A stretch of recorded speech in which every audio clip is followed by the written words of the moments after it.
Okay, welcome to Feng Session Channel guys. So kung makita nyo guys merong mga cups dito tapos may paglilipatan sila no. So alam niyo na mangyayari, rehousing tayo guys. Meron tayong ang ating i-rehouse for this video ay ang ating Hottentotta no. So ito na lang yung natira sa mga scorpions guys. Pwede na!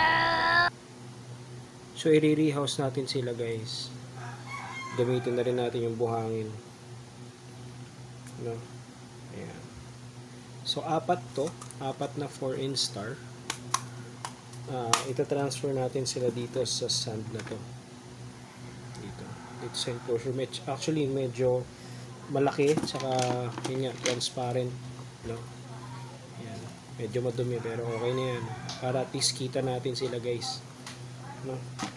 So ito at ang gagawin natin ihuhulog na lang natin sila.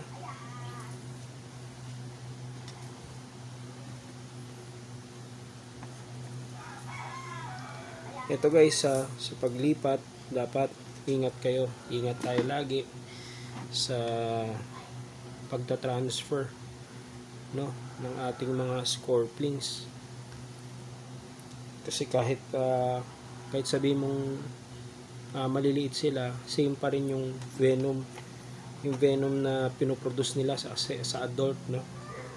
Same din yung tapang.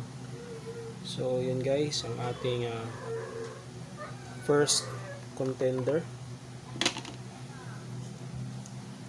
Ayan. Sorry, hindi ko na sinama yung buhangin, no? Hindi ko na sinama yung buhangin, guys. Don't worry, guys, hindi sila nasasaktan kapag nililipat sila.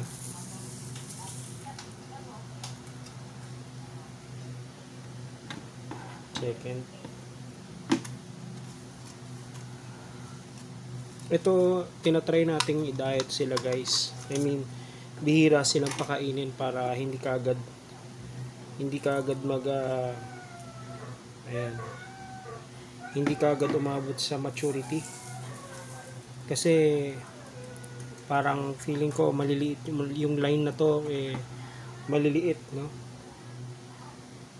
4 instar na to guys. 4 instar. So yan. Dati ang mga Hottentotta medyo malalaki. Pero ngayon maliliit sila, no? So last one ating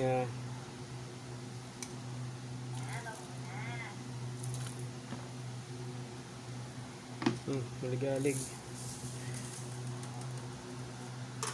Ayan guys, so no, napakasimple lang ng rehousing natin. Ayan.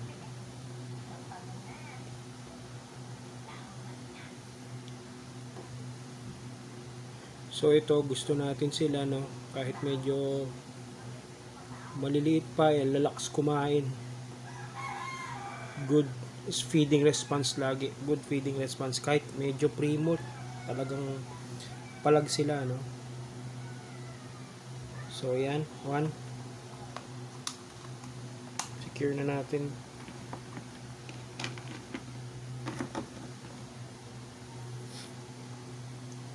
Yan, 2.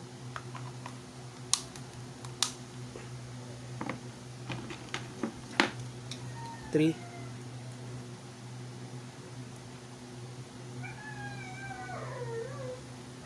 Yan.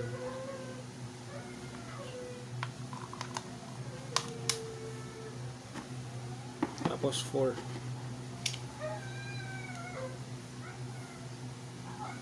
Yan guys. Yan ang ating Hottentotta. Ayun, so yun, sana nagustuhan niyo itong video na to. Simple lang, no? Very common lang yung ginawa natin. Yun, nililipat natin sila para pagka nag-molt sila guys, ready na sila na medyo mas malaki yung enclosure nila. Pero most likely parang papalitan ko din to kapag umabot sila ng 6-inch star kasi nakakaakyat sila. Kasi yung buntot nila pwede nilang gamitin para umakyat, no? So, yun. Basta dahan-dahan lang sa pag-handle, guys. Para hindi sila mabibigla. Hindi sila nagugulat, no? So, yun. Maraming salamat. This is Fang Session Channel. Peace out. Bye-bye.